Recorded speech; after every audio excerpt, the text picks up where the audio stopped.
नमस्कार, जनता टीवी देख रहे हैं आप। मैं आपके साथ दीक्षा शर्मा। बुलेटिन की शुरुआत करेंगे 2 मिनट में 10 बड़ी खबरों के साथ। मसूरी गोलीकांड की 30वीं बरसी पर कार्यक्रम का किया गया आयोजन। सीएम धामी ने राज्य आंदोलनकारियों को किया याद।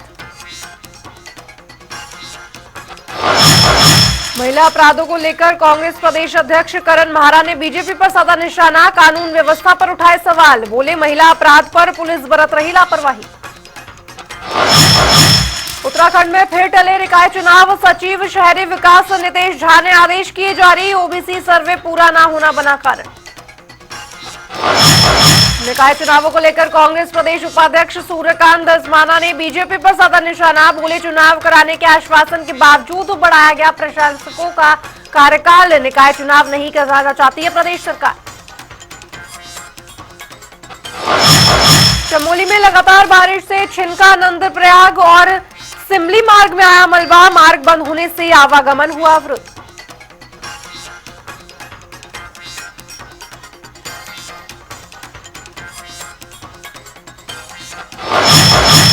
विकासनगर में आईसीएफएआई यूनिवर्सिटी में रैगिंग का मामला आया सामने। बीबी और बीकॉम में पढ़ने वाली छात्राओं से हुई रैगिंग। वीडियो सोशल मीडिया पर डालने की दी धमकी।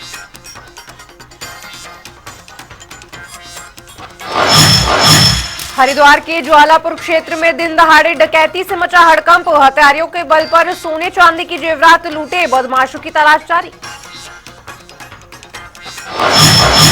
विकासनगर में शक्ति नहर में कूदा युवक। पुलिस कर रही तलाश।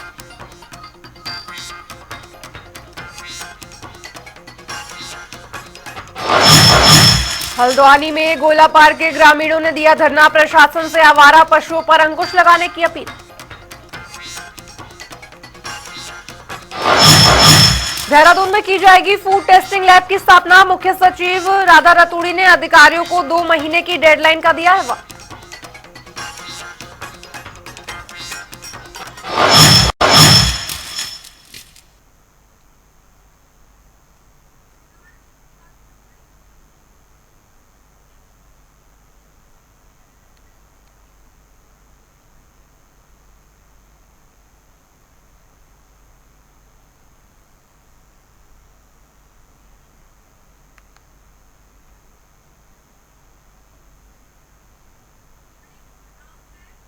और चलिए रुक करेंगे इस वक्त की बड़ी खबर बड़ी जानकारी का। आपको बता रहे इस वक्त की बड़ी खबर बड़ी जानकारी।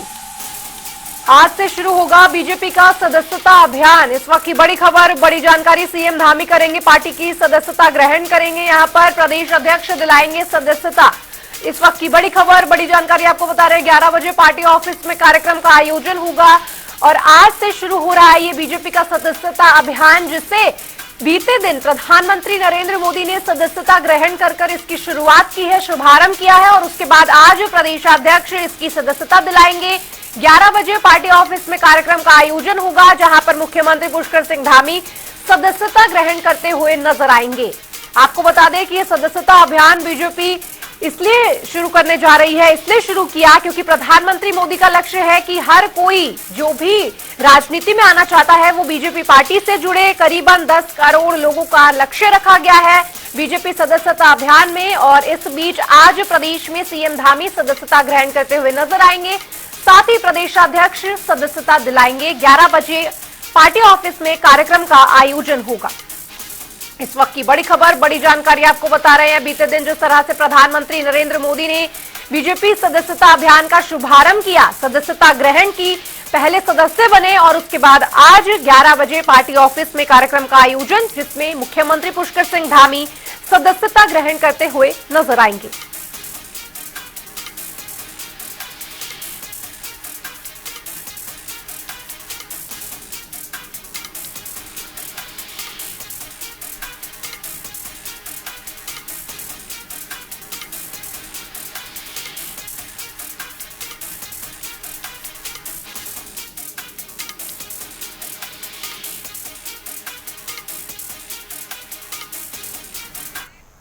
और चलिए रुक करेंगे अगली बड़ी खबर अगली बड़ी जानकारी का। इस वक्त की अगली बड़ी खबर अगली बड़ी जानकारी आपको बता रहे हैं।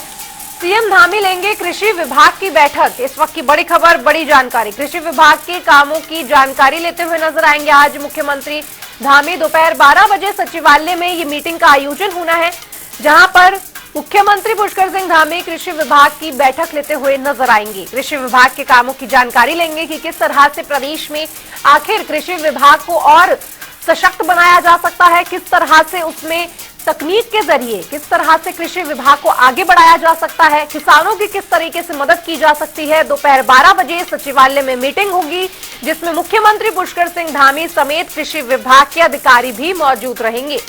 इस वक्त की बड़ी खबर, बड़ी जानकारी, दोपहर 12 बजे एक कार्यक्रम का आयोजन होगा, मीटिंग होगी जहां पर मुख्यमंत्री पुष्कर सिंह धामी कृषि विभाग से ये जानकारी लेंगे कि आखिर किस तरह से प्रदेश में कृषि विभाग को और सशक्त किया जा सकता है और कैसे इसमें तकनीकी बदलाव लाए जा सकते हैं।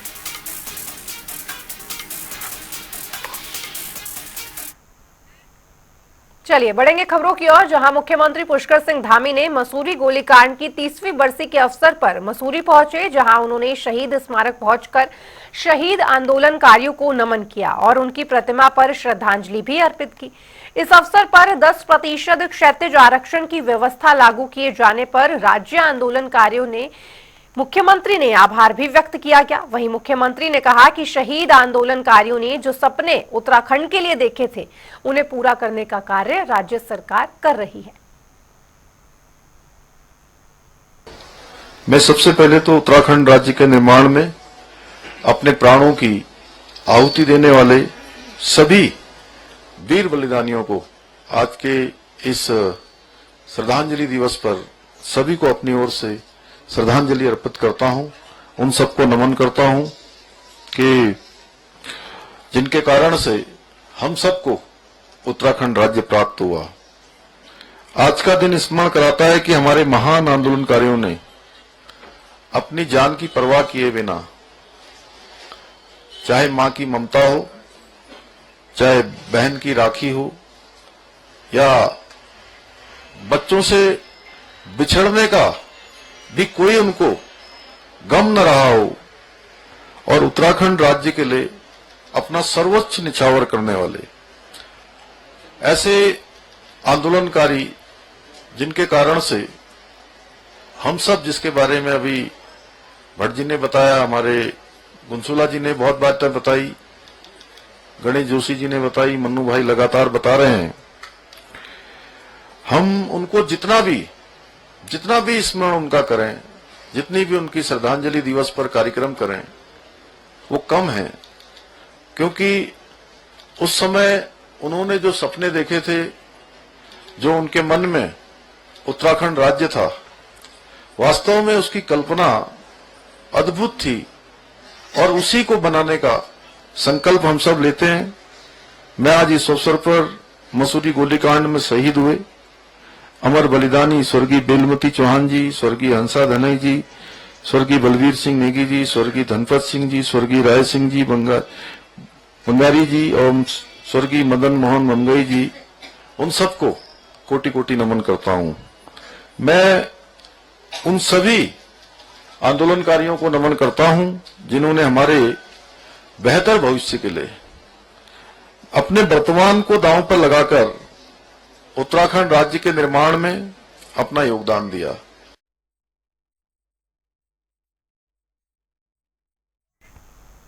वहीं प्रदेश में बढ़ते महिला अपराधों को देखते हुए कांग्रेस की ओर से सरकार पर लगातार हमला किया जा रहा है और कांग्रेस की ओर से महिला अपराधों को रोकने के लिए राष्ट्रपति को एक ज्ञापन भी सौंपा जाएगा, जिसमें 5 लाख लड़कियों से हस्ताक्षर कराए जाएंगे। और इस पर जानकारी देते हुए कांग्रेस के प्रदेश उपाध्यक्ष सूर्यकांत धस्माना ने बताया कि राज्य में महिलाओं पर लगातार अत्याचार हो रहे हैं, लेकिन पुलिस इनको रोकने में नाकामयाब साबित हुई है। महिलाओं के खिलाफ हिंसा की वारदातें हो रही है, उससे फटी पड़ी है। रोजाना जिस दिन हमारा पूरे प्रदेश के अंदर प्रदर्शन था महिलाओं के खिलाफ हिंसा का, उस दिन संघ का मामला आ गया। आज मुकेश बोरा का मामला, जो दुग्ध संघ के अध्यक्ष है हल्द्वानी में, उनका मामला सामने आ गया। शंकर शाह का मामला पहले था, अंकिता भंडारी का मामला पूरे देश में चर्चा का विषय है।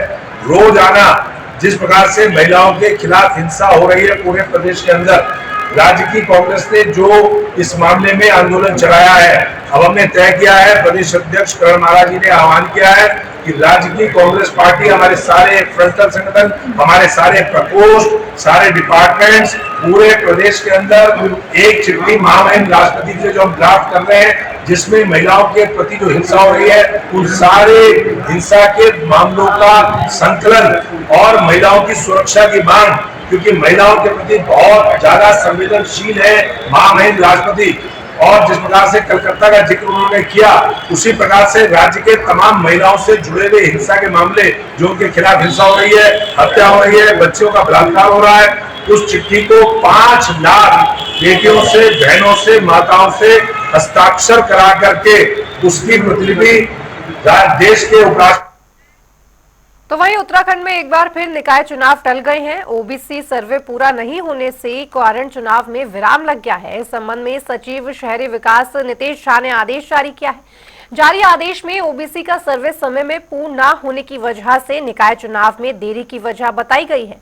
बता दें कि 1 दिसंबर 2023 को सभी निकायों का कार्यकाल पूरा हो गया था। इसके बाद कोर्ट में मामला होने की वजह से 6 महीने के लिए सभी निकायों में प्रशासक तैनात कर दिए गए थे। वहीं राजनीतिक गलियारों में घमासान मचा हुआ है। विपक्ष ने निशाना साधते हुए सरकार पर आरोप लगाया कि निकाय चुनाव जानबूझकर टाले गए। नहीं, आपको मैं ये जानकारी दे रहा हूँ, नगर पालिका विधेयक पास हो गया। नगर निगम का जो विधेयक आया उसको प्रवर समिति को सौंपने का निर्णय हुआ, लेकिन एक प्रस्ताव मेरे द्वारा शहरी विकास मंत्री के नाते एक प्रस्ताव सदन में दिया गया कि जो प्रवर समिति की सिफारिशें होगी वो नगर पालिका, नगर निगम, नगर पंचायतों में भी उसको भी लागू करने का प्रयास करें। तौर पर भारतीय जनता पार्टी की मंशा चुनाव कराने की नहीं है। कांग्रेस पहले दिन से कहती आ रही है कि अपनी हार के डर के मारे चुनाव को टालना चाहती है।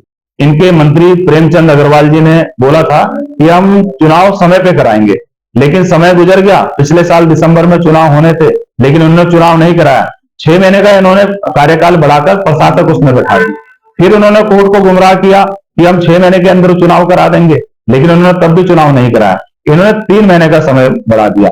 लेकिन आज इनके विधायकों ने वहां पे जो आपत्ति दर्ज करी है ओबीसी आरक्षण के मुद्दे पर, तो हमारा स्पष्ट रूप से कहना है कि सरकार को पहले विधायकों से भी राय ले लेनी चाहिए, जनप्रतिनिधियों से भी पूछ लेना चाहिए था कि किस क्षेत्र में कितने ओबीसी हैं, कितने अन्य कास्ट के लोग हैं, जब आरक्षण तय किया जा रहा था। लेकिन अब जब चुनाव कराने की बात आई, सोची समझी साजिश के तहत इस मामले को प्रवर समिति को भेजा गया। प्रवर समिति में समय लगेगा। भारतीय जनता पार्टी इसका चुनाव नहीं कराना चाहती। ये कोर्ट को भी गुमराह कर रहे हैं, जनता को भी गुमराह कर रहे हैं, क्योंकि इनको मालूम है चुनाव ये बुरी तरह हार रहे हैं। जिस प्रकार से मंगलौर के अंदर ये बाई इलेक्शन हारे, बद्रीनाथ के अंदर ये बाई इलेक्शन हारे, अभी केदारनाथ का चुनाव होना है और राज्य के अंदर नगर निकायों के और पंचायतों के चुनाव होने हैं, उसमें भी ये बहुत बुरी तरह हार रहे हैं। लेकिन इससे कोई कांग्रेस को फर्क पड़ने वाला नहीं है। जिस दिन भी ये चुनाव कराएंगे, निश्चित तौर पर कांग्रेस के पक्ष में माहौल है। भारतीय जनता पार्टी की जो जन विरोधी नीतियां है उससे जनता उब चुकी है। जिस दिन चुनाव होगा, पूरे प्रदेश के अंदर कांग्रेस का परचम लहराएगा और भारतीय जनता पार्टी का सुप्रसाद होगा। ये जो है बातें, इसमें हमारी सरकार अभी तक अक्टूबर का ही ध्येय लेकर चल रही है और प्रवर समिति में भी गया है। तो इसका मतलब ये नहीं होता कि प्रवर समिति में जो चली गई है जांचें, उसका नतीजा साल 2 साल बाद ही आए, क्योंकि हमारी सरकार जो भी निर्णय लेती है वो अच्छा लेती है, जल्द लेती है और कोई भी चीजों को ठंडे बस्ते में डालकर नहीं रखती है। इसका प्रत्यक्ष एग्जाम्पल यूसीसी है। आंदोलनकारियों को 10% आरक्षण है, महिलाओं को 30% 36 आरक्षण है, धर्मांतरण कानून है, नकल विरोधी कानून है, दंगा विरोधी एक्ट है। इस प्रकार अनेकों जो कानून है वो हमारी सरकार ने कोई बहुत ठंडे बस्ते में नहीं लाए हैं, उसको त्वरित लागू किया है। उसी तरीके से जो प्रवर समिति के पास गई है जांच, उसके बाद निकल कर आएगा। और अक्टूबर तक जो अब तक लेकर चल रहा है हमारा संगठन, हमारे यशस्वी मुख्यमंत्री, तो हम लोग पूरी तरीके से तैयार हैं कि अक्टूबर में चुनाव हो जाए। तो वहीं राज्य सरकार की ओर से एक बार फिर निगम प्रशासकों का कार्यकाल बढ़ाया गया है, जिसके बाद कांग्रेस की ओर से सरकार पर लगातार हमला जारी है। और इसी कड़ी में कांग्रेस प्रदेश उपाध्यक्ष सूर्यकांत धस्माना का बयान सामने आया है। उन्होंने कहा कि हाईकोर्ट में जल्द निकाय चुनाव कराने का आश्वासन देने के बाद भी राज्य सरकार ने एक बार फिर 3 महीने के लिए नगर निकाय के प्रशासकों का कार्यकाल बढ़ा दिया है। सरकार के इस फैसले से साफ है कि वे निकाय चुनाव नहीं करवाना चाहते हैं। उत्तराखंड की भारतीय जनता पार्टी सरकार हार के डर से निकाय चुनाव लगातार टालती जा रही है। हाईकोर्ट में बार बार हाईकोर्ट को आश्वासन देने के बाद भी इस बार जिस प्रकार से सरकार ने 3 महीने के लिए प्रशासकों का कार्यकाल बढ़ाया है, उससे साफ है 7 साल में बीजेपी की सरकारों में जिस प्रकार से नगर निकायों में, नगर निगमों में, नगर पालिका परिषदों में, नगर पंचायतों में खुलकर भ्रष्टाचार हुआ, विकास की उपेक्षा हुई, स्मार्ट सिटी के नाम पर देहरादून का जो हाल किया, बदहाल किया, आज हजारों करोड़ रुपए खर्च करने के बाद भी 2 घंटे की बारिश में जिस प्रकार से देहरादून में जल भराव हो जाता है, ड्रेनेज सिस्टम नहीं है, शहर की सड़कों का बुरा हाल है, ट्रैफिक जाम से पूरी जनता परेशान है। ऐसे में बीजेपी को लगता है कि चुनाव होंगे तो जनता जवाब देगी। डर की वजह से, हार की वजह से भारतीय जनता पार्टी लगातार चुनाव टाल रही है, लेकिन बकरे की मां कब तक खैर बनाएगी? एक ना एक दिन इनको चुनाव करना पड़ेगा और जनता इनके कुकर्मों का जवाब जरूर देगी। तो वहीं विनोद चमोली ने गोकाशी के मुद्दे को लेकर निशाना साधा है। उन्होंने कहा कि हर मामले में सरकार को कोसने वाली कांग्रेस गोकाशी के मुद्दे पर क्यों कुछ नहीं बोलती। साथ ही उन्होंने क्या कुछ कहा, ये सुनिए। एक विषय कांग्रेस को भी स्पष्ट करना चाहिए, क्या प्रदेश में गोकसी होनी चाहिए? इस पर कांग्रेस क्यों नहीं बोलती है, चुप क्यों हो जाती है? और इसमें एक जांच का विषय ये भी है कि थानों में जितने भी मामले गौकसी के पंजीकृत हैं, उसमें समुदाय विशेष के लोग ही क्यों होते हैं? ये भी एक बड़ा मुद्दा है। ये देवभूमि है, हरिद्वार जैसी पवित्र भूमि पर अगर इस तरह का कृत्य हो रहा है तो कांग्रेस को उसके विरुद्ध भी मुखर होना चाहिए। उस नौजवान की मृत्यु पर मुखर होने की आवश्यकता है और उस पर कार्रवाई की भी जरूरत है और होनी भी चाहिए। लेकिन साथ साथ ये बड़ा मुद्दा है कि प्रदेश को, ये देवभूमि है, इसको गौकसी से मुक्त कैसे किया जाए, इस पर भी कांग्रेस को आगे आना चाहिए और मुखर होकर अपनी बात कहनी चाहिए। तो उधर देहरादून के सहारनपुर और गांधी रोड पर वाहनों का दबाव कम करने के लिए भंडारी बाग रेलवे ओवरब्रिज का निर्माण शुरू हो चुका है। दरअसल ब्रिज का निर्माण करीब 2 साल से अटका हुआ था, जिसके बाद बीते दिनों रेलवे ने ओवरब्रिज बनाने की अनुमति दे दी है, जिसके बाद दोबारा से निर्माण कार्य शुरू किया गया। वहीं इस पर जानकारी देते हुए क्षेत्रीय विधायक विनोद चमोली ने बताया कि आने वाले समय में देहरादून में वाहनों के भारी दबाव से आम जनता को निजात मिलेगा। भंडारी बाग का जो आरओबी है वो देहरादून सेंटर का एक लाइफ लाइन है और 25 साल से हम लोग लगातार उसके लिए प्रयास कर रहे थे और हमारी सरकार में ही उसका समाधान हो पाया, उसकी स्वीकृति आ पाई। लेकिन जब हम उसको बना रहे थे तो उसके बीच में जो रेलवे पटरी के ऊपर में जिस तरह से निर्माण होना है, जो उसका स्ट्रक्चरल डिजाइनिंग था, उसके लिए केंद्र से, रेलवे से अप्रूवल जरूरी था, जो बहुत समय से लंबित था। वर्तमान में वो अप्रूवल हो गया, काम आगे बढ़ रहा है और हम बहुत जल्दी उस काम को पूरा करने जा रहे हैं। मैं समझता हूँ बहुत कम समय में आप देखेंगे कि धर्मपुर से सीधे सीधे आपका पथरी बाग होते हुए और जो हमारा सहारनपुर चौक को जोड़ने वाला ये बड़ा महत्व का जो आरओबी है, ये बनकर तैयार होकर हम सब लोग उस पर चल पा रहे होंगे। तो वहीं अमेरिकी राजदूत ने देहरादून के वेलहम गर्ल्स स्कूल में एक कार्यक्रम आयोजित किया, जिसमें छात्रों के लिए संयुक्त राज्य अमेरिका में उच्च शिक्षा के अवसरों की प्रस्तुत किया गया और वीजा आवेदन प्रक्रिया के बारे में भी जानकारी दी गई। एजुकेशन यूएसए की ओर से आयोजित इस कार्यक्रम में कई अमेरिकी शिक्षा परामर्शदाताओं और वीजा अधिकारियों ने भाग लिया। अमेरिकी दूतावास में वीजा अधिकारी पवनारा जोन्ना ने कहा कि वे अधिक से अधिक भारतीय छात्रों को संयुक्त राज्य अमेरिका में अध्ययन करने के लिए प्रोत्साहित करना चाहते हैं। मैं एजुकेशन यूएसए से हूँ। एजुकेशन यूएसए यूएस गवर्नमेंट का एक प्रोग्राम है जो हेल्प करता है स्टूडेंट्स को यूएस यूनिवर्सिटीज के अप्लाई करने के लिए।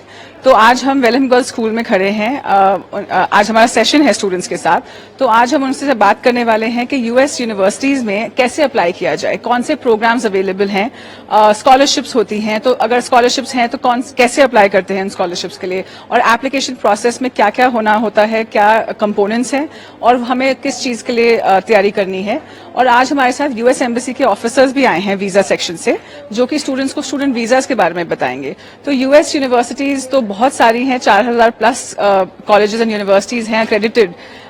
इसलिए हम यहाँ हैं देहरादून में अभी 3-4 दिनों के लिए स्टूडेंट से मिल रहे हैं, उनको समझाने के लिए, एक्सप्लेन करने के लिए, इन्फॉर्मेशन देने के लिए कि यूएस यूनिवर्सिटीज में क्या क्या अवेलेबल है और उनको कैसे वो अपॉर्चुनिटीज मिल सकती हैं। राइट, रिस्पॉन्स तो बहुत बढ़िया है। देखिए यूएस मतलब हमेशा एक स्टूडेंट्स की चॉइस नंबर 1 पे रहता है। तो बहुत सारे स्टूडेंट्स पहले मास्टर्स एंड पीएचडी के तो जाते ही हैं, बट अभी कुछ सालों में हम देख रहे हैं कि बैचलर्स प्रोग्राम्स के लिए भी बहुत इंटरेस्ट ग्रो हो रहा है। तो हम वही करने चाहते हैं कि स्टूडेंट्स को बताया जाए कि कैसे अप्लाई करना है और वो इन्फॉर्मेशन कैसे हासिल करनी है, उसके लिए हम यहाँ देहरादून में आए हुए हैं। तो उधर हल्द्वानी में ग्राम प्रधान अर्जुन बिष्ट के नेतृत्व में गौलापार के ग्रामीणों ने बुद्ध पार्क में 1 दिवसीय धरना प्रदर्शन किया। ग्रामीणों का आरोप है कि आवारा पशुओं के चलते ग्रामीणों को फसलों को काफी नुकसान पहुंच रहा है। इस बारे में प्रशासन को शिकायत के बावजूद भी कोई कदम नहीं उठाया जा रहा है। लेकिन अगर जल्द ही आवारा पशुओं पर अंकुश नहीं लगाया गया तो उग्र आंदोलन भी जल्द किया जाएगा। देखो, लगातार हमारा प्रयास रहता है कि जो क्षेत्र में गौवंश की मृत्यु हो रही है, और जो अभी मैं आपको बता दूं फिलहाल हाल में हमारे क्षेत्र में एक नौजवान युवकी जान गई है। आवारा गौवंश जो बेसहारा बेचारे यहाँ पर रोडों में है, उसकी दुर्घटना को लेकर कई अपने लोगों की जान चली गई है।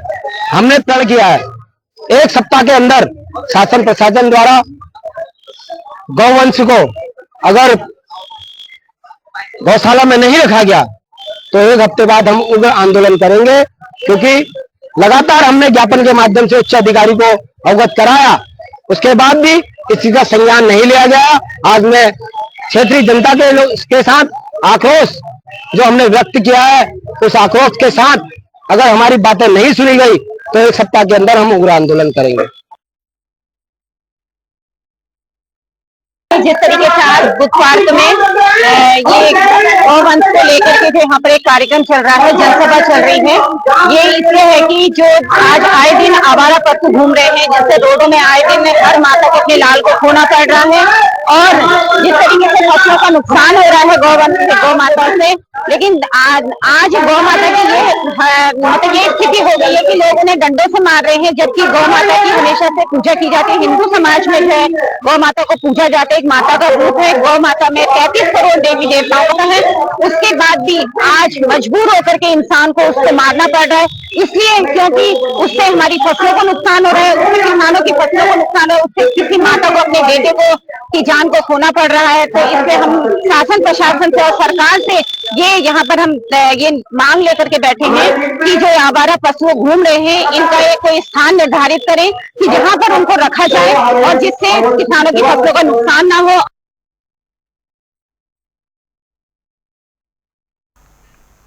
तो वहीं उत्तराखंड की आईसीएफआई यूनिवर्सिटी में रैगिंग का मामला सामने आया है। दरअसल बीबीए और बीकॉम में पढ़ने वाली छात्राओं का वीडियो बनाया गया, जिसे सोशल मीडिया पर डालने की धमकी भी दी गई। वहीं मामले का खुलासा होने पर छात्राओं के परिवारजनों ने बताया कि छात्राओं ने खुदकुशी करने का प्रयास भी किया है। दोनों बच्चे अभी अगस्त से आना शुरू करे थे कॉलेज, तो 2 सीनियर छात्रा उन्हें लगातार परेशान कर रही थी, और कभी वो कैंटीन में परेशान करना, कभी ग्राउंड में परेशान करना, कभी कुछ कहना कि इसके साथ मत बैठो, उसके साथ मत बैठो। यहाँ तक कि बच्ची वॉशरूम जाने पर भी उन्होंने पाबंदी लगा रखी थी। और हद तो जब हो गई, जब बस जा रही थी डाक दफ्तर, तो वो वॉशरूम गई।